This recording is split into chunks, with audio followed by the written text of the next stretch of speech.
What would happen if an American president ordered the deployment of troops on his own soil, not to fight a foreign invader, but to confront his own people? The studio sinks into thick darkness.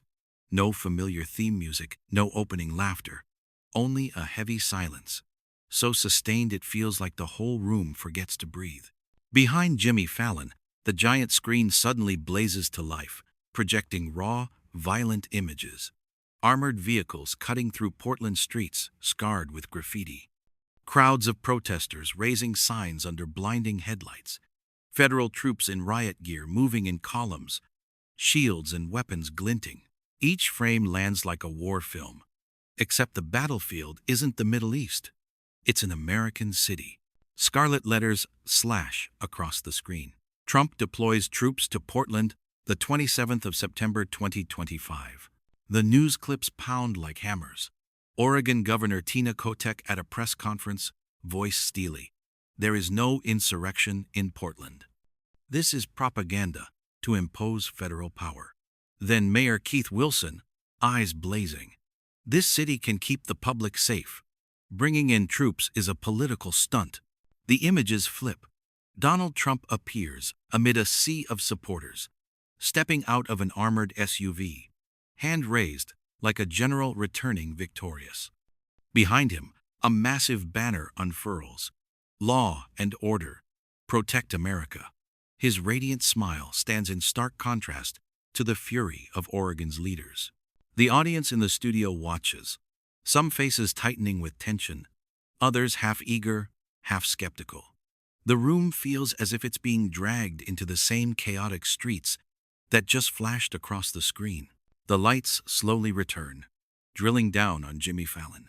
He sits still behind the desk, hands clasped, the usual playful smile gone.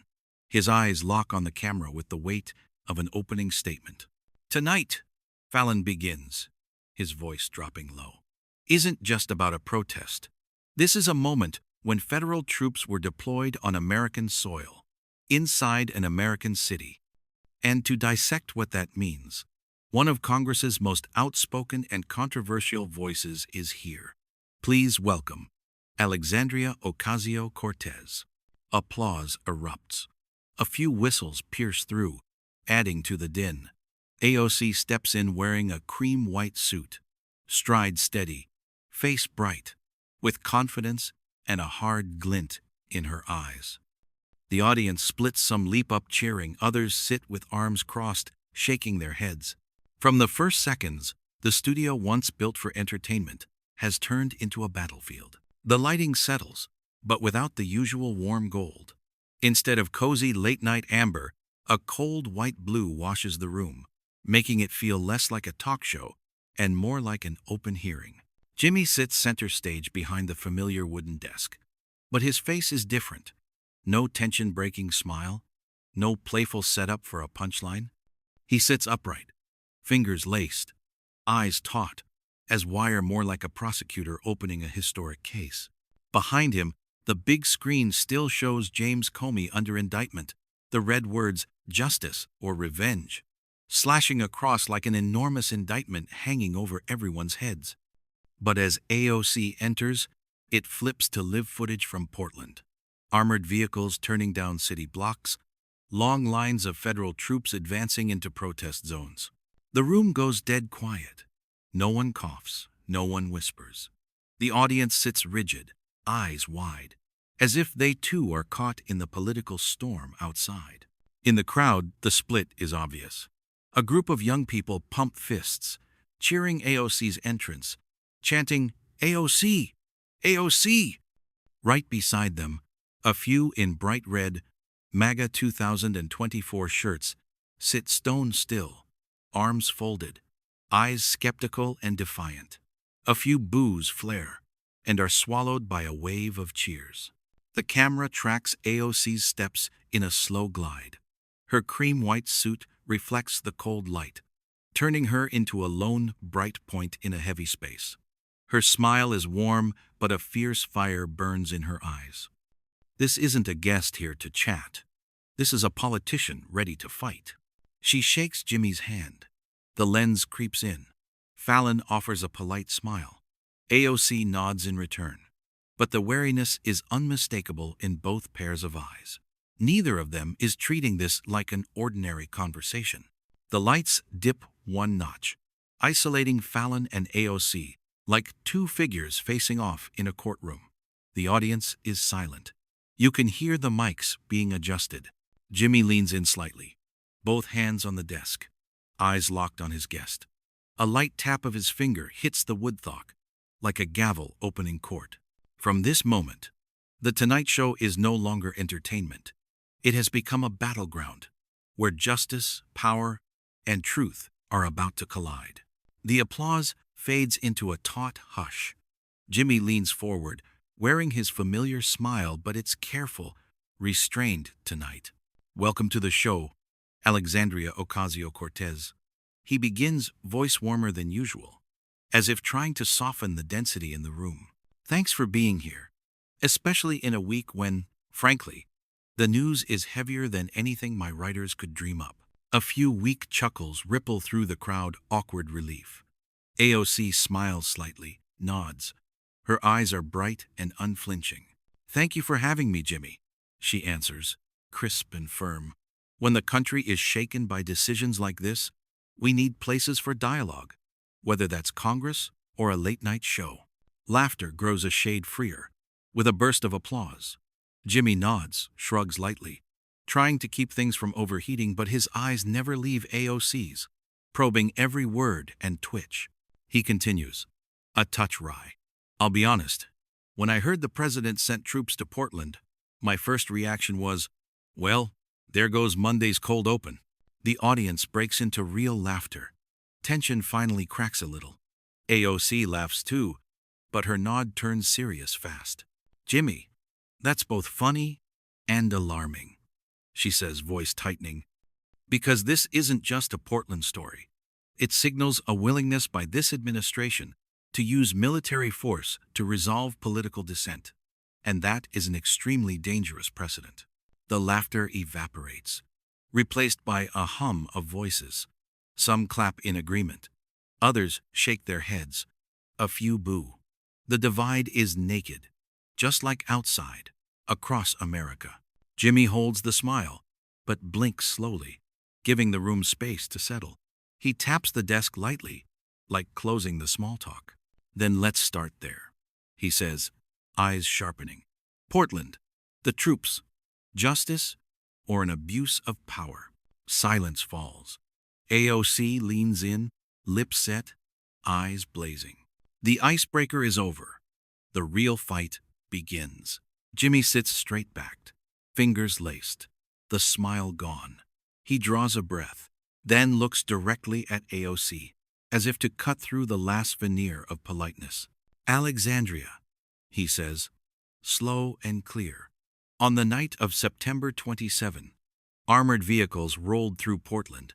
Federal troops deployed to an American city, not to repel a foreign threat, but to face American citizens. President Trump calls it law and order. Democrats call it political theater and a dark precedent." He stops, eyes fixed on her. The audience is silent. A few bodies lean in, bracing for the opening hit. Jimmy tilts his head, voice lowering to a grave tone. "My question is simple. Is this the protection of national security, or a show of force dressed up as justice?" A rustle moves through the room. A few people let out a soft, "whoa," like they've just heard the question everyone wanted asked. The camera finds AOC as she raises a brow, eyes flashing with resolve. She leans in, voice steady and unequivocal. "Jimmy, look at the substance. There was no threat in Portland that required armored vehicles or federal troops. This isn't protection, it's the use of military power to crush dissent. And if that's called justice, then justice has been bent so far, it's unrecognizable." The room explodes. One side thunders applause and cheers. The other side boos hard. "That's wrong," someone shouts. Another counters, "Let her speak." The studio flares like a miniature protest. Jimmy motions for order, but his eyes never leave AOC. He nods, acknowledging the sharpness of the answer while readying the turn. "So," Fallon says, voice turning razor thin, you're saying the president lied? That there were no domestic terrorists? No siege as he claimed? If you're right, this isn't just an abuse of power, it's a nationwide propaganda campaign. And that is far more dangerous than a few armored trucks. The room hushes. The question hangs like a trap in midair. AOC clenches her hands, ready to strike back. The confrontation steps into the danger zone. AOC leans forward, hands clasped, eyes burning. No dodging, no detour. She meets Jimmy head on. Decisive. Yes, Jimmy. I'm saying Donald Trump conjured a threat that didn't exist. He called citizens with signs domestic terrorists. Called a protest a siege. That's not truth. That's fear-mongering to justify sending troops to suppress the American people. The room erupts again. One side cheers. The other side whistles and shouts, "Fake news! The divide is so thick you could cut it." Jimmy raises a hand, trying to calm the room. But there's no grin now. He leans forward, blade in his voice. But Alexandria, let's be honest. Portland these past months hasn't been only peaceful protest. There's been vandalism, attacks on officers, fires. DHS Secretary Kristi Noem has pointed to a pattern of violence spreading nationwide. Can you sit here and say there was no threat at all? The question flies like an arrow. The crowd gasps. The camera finds AOC. She tilts her head, breathes in, and answers, voice ringing. Jimmy, I'll never justify violence. But look at the scale. A few acts of arson, some extremists versus deploying federal troops, armored vehicles, heavy weapons into a city? That's not proportional. When a government inflates a threat to justify its own force, that's how democracies begin to fall. Applause bursts again, braided with angry shouts. The studio is boiling. Jimmy braces on the desk, leaning in, eyes flaring with challenge. So, you're saying the president, the head of state, fabricated the crisis? That every report and warning from DHS was political script? Pin drop silence. Everyone waits. AOC doesn't blink. Her voice lowers. Every word precise. Yes. When reports are used not to protect people but to protect power, they're no longer security briefings. They're political tools. And Portland is just the stage. The room detonates, cheers, shouts, whistles, all colliding. The camera catches faces, some standing and clapping, others shaking their heads, lips pressed tight. Jimmy settles back, eyes narrowing like a prosecutor hearing a confession. He taps the desk. Thok! A signal that we're climbing to the next level. Jimmy leans forward, drumming a slow rhythm on the wood, eyes pinned on AOC. The room is syrup thick. Even whispers seem swallowed. He lowers his voice, every word hitting like a mallet. Alexandria, I hear you. But this isn't just Trump's words. These are images the whole country has seen. He gestures. The big screen ignites. Shaky clips of a federal building's windows being smashed. Fire blooming in the night. Masked figures darting through smoke. A federal officer is hit by a Molotov and sprawls on the pavement. Screams and sirens rake the air. The audience gasps. A few murmur. See? The screen light carves Jimmy's face into severe lines. He turns back, pointing toward AOC. This is not imagined. This is violence. So answer me, if you were president, what would you do? Sit in the White House and call it a few bad actors? Or send forces to protect people and federal property? A long ooh rolls through the room, pressure mounting on AOC. The camera catches her, tightening her grip on the desk, drawing a deep breath. She lifts her chin, voice firm despite the storm of boos. Jimmy, those images are real. But truth has layers. Have you seen footage that shows the whole story? Or just pieces chosen to serve a single narrative? The room freezes for a few seconds, then splits into twin explosions. One side roars approval. The other whistles and yells, "Excuses!" Jimmy doesn't yield. Elbows on the desk, he pushes her to the edge. So you're saying what we're seeing is just edited? Alexandria, The injured agents aren't film props. They're human. When they're attacked, what do you tell their families? That it's just political theater. The room flares again, hotter. The camera skims across faces, tense, blazing with rage or conviction, as if they too are inside the argument. AOC doesn't flinch. She leans in, her voice resonant. Jimmy, I'd say no one deserves violence, not agents, not protesters. But I'd also say this. When a president uses those scenes to inflate a national insurrection narrative, people must ask, who is he protecting? The public or his own power? The room explodes. Applause crashes into boos, thunder against hail. Jimmy's mouth firm, spine straight, eyes locked on AOC. He knows the spark has become a fire. Jimmy sits up, fingers interlaced tight. He draws a long breath, as if for the blow that decides the round. The room stills under the lights. He looks into AOC's eyes, voice clear and hard, each word a strike. Alexandria, you can talk about layers of truth, but the truth I'm seeing is simple. You and your allies have turned a blind eye to violence. You defend groups calling themselves protesters, while they burn, assault, and injure federal officers. And now, when Trump sends troops to protect, you call it abuse of power. The room heaves like a wave. Some stand and pound applause. Others boo with fury, whistles slicing the air. The camera darts over faces, flushed with anger or zeal. Jimmy doesn't stop. He slaps the desk lightly, his voice cutting like a blade. Don't talk to me about justice or democracy while you stay silent about violence. Don't claim you're with the people when all you do is excuse a siege on the rule of law. If Trump is a manipulator, then tell me, are you any different when you ignore facts that don't fit your side? The studio detonates. Shouts, counter-shouts, applause and uproar. Front row viewers hunch toward the stage as if testifying themselves. The camera tightens on AOC. She sits still for a few seconds, lips pressed, eyes like steel. The silence stretches, the whole room holding its breath. Then she tilts her head, and her voice rings out, unwavering. Jimmy, I won't let you or anyone write a story that I condone violence. I've condemned it repeatedly, and I'll do it again right here. But I refuse your trap, the trap that turns the actions of a few into a pretext to suffocate the constitutional rights of millions. Applause erupts fierce and full-throated. Instantly, the boos blaze back. The studio feels like it might split down the middle. Jimmy folds his arms, eyes still fixed on AOC. A thin smile, flickering like a man who just pushed his opponent exactly where he wanted, the defendant's chair. He tilts his head, voice slow and challenging. Then, Alexandria the public will judge what the truth is.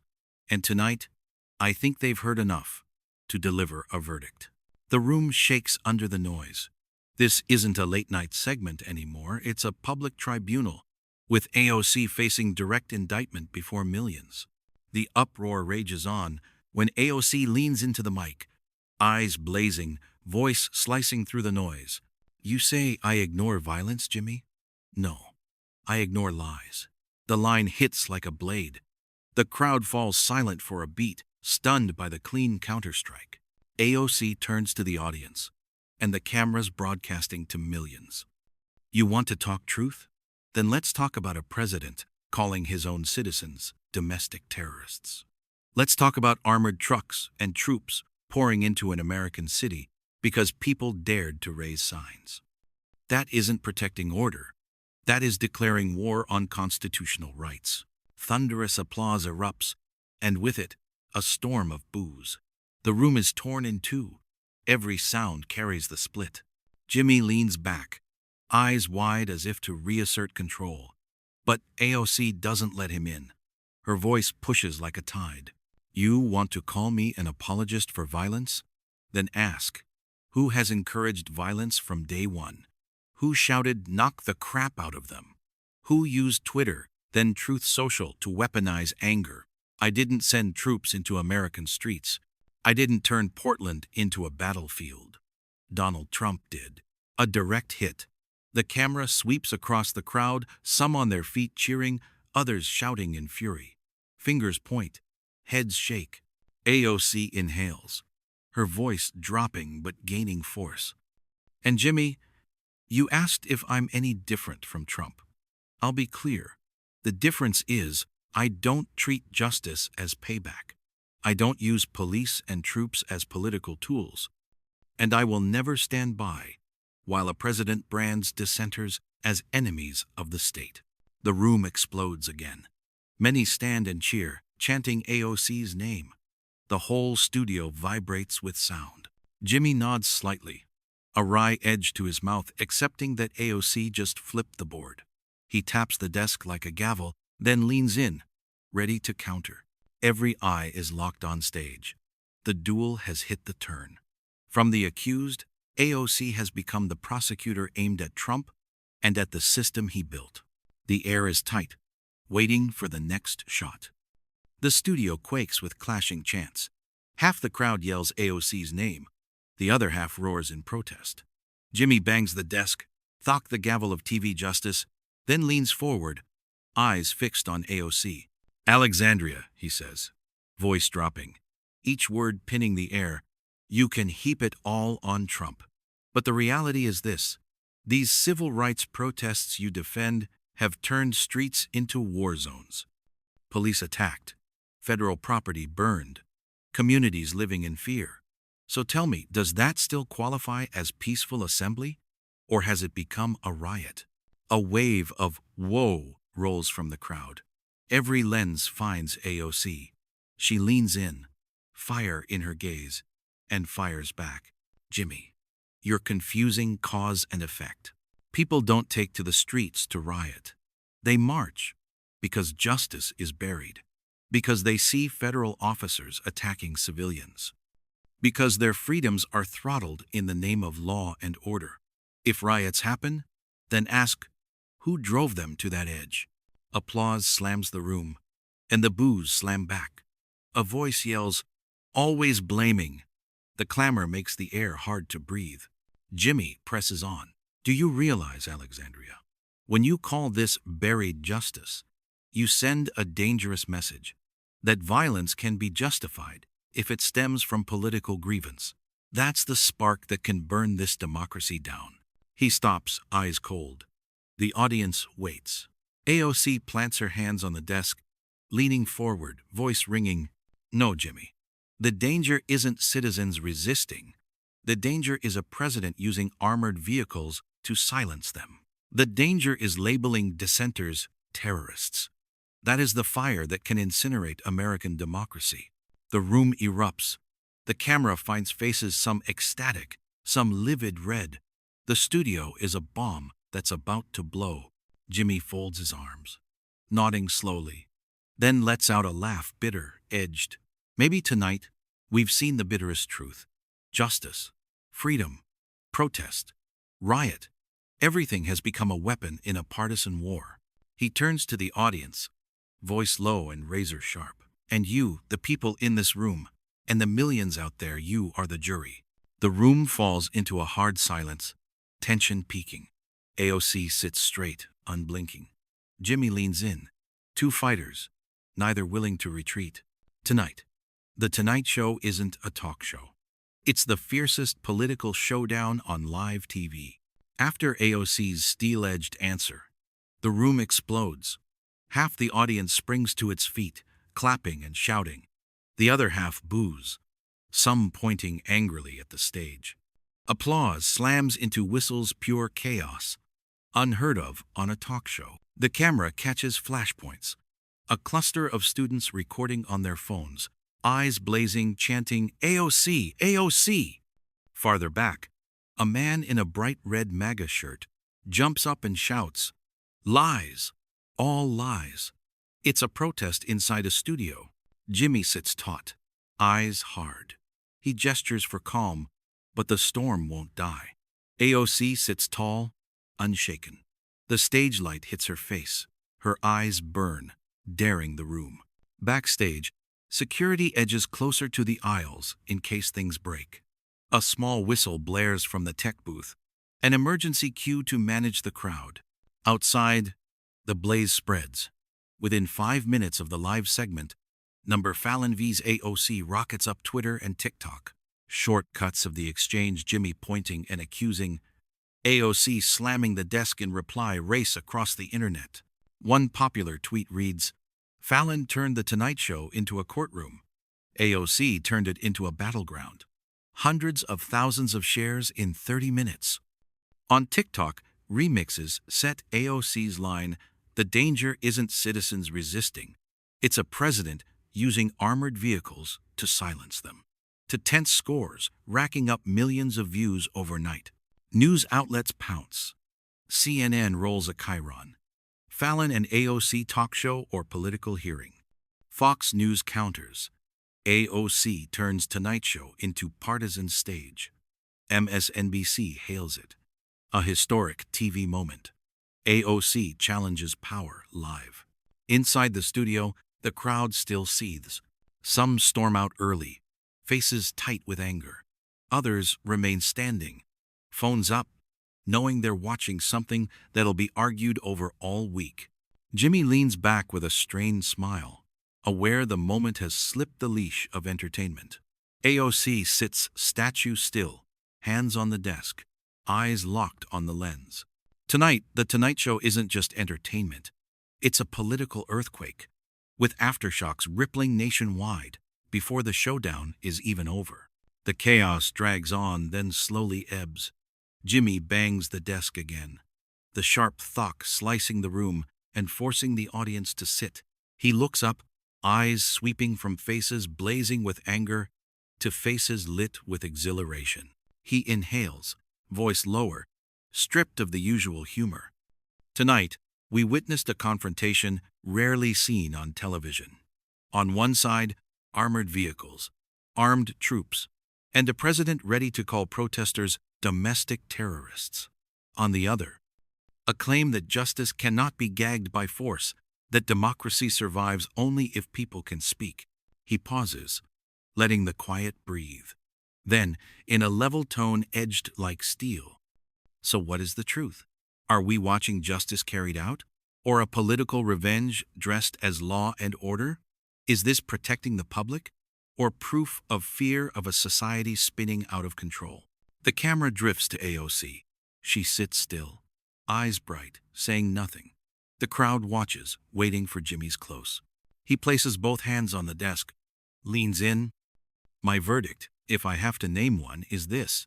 America cannot endure if justice becomes a partisan game. When a president, any president, uses troops to settle political disputes, that isn't law, it's force. And when citizens of any side rationalize street violence, that isn't freedom, it's chaos. He stops. The murmurs rise and fade. No one interrupts. He lands the final words, each one measured. Both roads, force from above and chaos from below, lead to the same destination.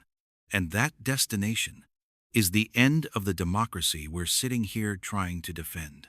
A heavy quiet sinks over the studio. No applause, no jeers, just breath and the sense of a warning, not a punchline. Jimmy leans back, exhales. Tonight, he didn't just host a show. He read an indictment for a nation standing on the line between order and collapse. The lights dim further. On the screen behind him, the armored vehicles in Portland appear black steel, headlights slashing the night. Then a hard cut. Protesters holding signs, flames licking the darkness, tear gas spiraling in the wind. The images sit side by side, state power, and the people's roar like two poles locked in collision. They don't fade. They sit there, split screen, like a crack that won't mend. Jimmy sits wordless, hands clasped, eyes pinned to the screen. AOC sits rigid, eyes lit by the cold light, ready to fight with words even as the broadcast closes. The audience is still. No cheers, no boos, only a taut, ringing quiet. Everyone knows they didn't watch a talk show. They sat through an unofficial hearing where power and justice smashed together in full view. Suddenly, the screen changes. A steel justice scale appears off balance. On one side, a police shield and uniform. On the other, a protest sign. The scale tips hard, shuddering as if about to snap. A single heavy drum beat rolls through the speakers like distant thunder. Jimmy turns to the main camera, no jokes, no smile, just the look of a man asking a question even he can't answer. AOC says nothing. She sits tall, hands on the desk, her face reflecting the country's split and resolve. The camera lingers on the two figures, framed by the lopsided justice scale looming behind them. A low, broken score rises like the heartbeat of a body running out of strength. The stage lights fall away, leaving a single beam on the desk between Fallon and AOC. Then that beam dies too. The screen goes black. The Tonight Show logo appears but cracked, as if it's been shaken by the political quake they just aired. No closing applause, no jaunty theme, only a heavy aftertaste, forcing viewers to ask themselves, did they just watch entertainment or a slice of American history? Minutes after the lights go out, the country jolts. Social platforms ignite like a match thrown into oil. Number Fallon vs AOC rockets to the top of global Twitter. On TikTok, clips of AOC slamming the desk or Fallon pointing sharply are remixed with electronic beats, rock riffs, even somber ballads, each version racking up millions of views overnight. One tweet reads, "The Tonight Show just turned into a public hearing. We're not watching entertainment, we're watching history." Another fires back, "AOC is pure spin." Fallon asked the question the country needed. Two opposing currents flash through the feeds, mirroring the studio's divide. Media gallops in. Talk show or courtroom. AOC versus Fallon on troops in Portland. Fox News. AOC excuses riots. Fallon presses the facts. MSNBC, a historic TV moment. AOC challenges power on live broadcast. On YouTube, the official upload of the segment surges past 15 million views in 12 hours. The comments are a battlefield. Fallon laid the truth bare. "You can't keep excusing this." AOC's courage is unreal. She said what millions feel. This isn't a talk show anymore. It's a political war zone. Reddit lights up. R divided by politics, and R divided by conservative, both ablaze. One side hails AOC as a hero, the other casts Fallon as the only one asking hard questions. A user writes, Fallon's line, "When justice has exceptions, it's not justice," will be quoted for years. A reply, no. AOC's, "The danger is a president using armored trucks to silence his people," is the defining moment. The political sphere doesn't stay quiet. Oregon Governor Tina Kotek declares, "The president's decision is not just dangerous, it undermines democracy." DHS Secretary Kristi Noem shoots back. "AOC can say what she wants, we stopped violence." Rapid-fire pressers pop up, each side using the broadcast to fortify their narrative. On Portland streets, some protesters raise signs with number Fallon vs. AOC, treating the TV clash as the next front of the real fight. The border between entertainment and politics seems to have vanished entirely. The Tonight Show, meant to deliver late-night laughs, has accidentally become the place where a nation argues itself raw. And America wakes up asking, was this a turning point for television, or another sign that democracy is stretched to the snapping point? The studio lights are long dead, but the questions hang like smoke after an explosion. On the screen, a white line appears, neat and defiant. Justice or revenge? Order or repression? What do you think? Jimmy looks straight into the lens, not like an entertainer, but like a judge closing a session. He taps the desk, weighting each word. The verdict isn't mine, isn't Alexandria's, and it won't be found in tomorrow's clips and headlines. The final verdict lives in the minds and voices of everyone watching. The camera pans across the audience, some nodding, some frowning, some gripping their seats. No one looks away. The screen fades to black, leaving one last question. Where do you stand in this debate? In that moment, every viewer is no longer just an observer. They're in the juror's seat, forced to decide, was Portland the protection of a nation or a dangerous crack in its democracy? And if you want more fierce showdowns, searing political moments, and unflinching analysis like this, don't forget to like, share, and subscribe to Hot Topic Talk. This is where we break down the most contentious events, raw slices of political history, as they happen. Don't just watch the news. Be part of the conversation. Only on Hot Topic Talk.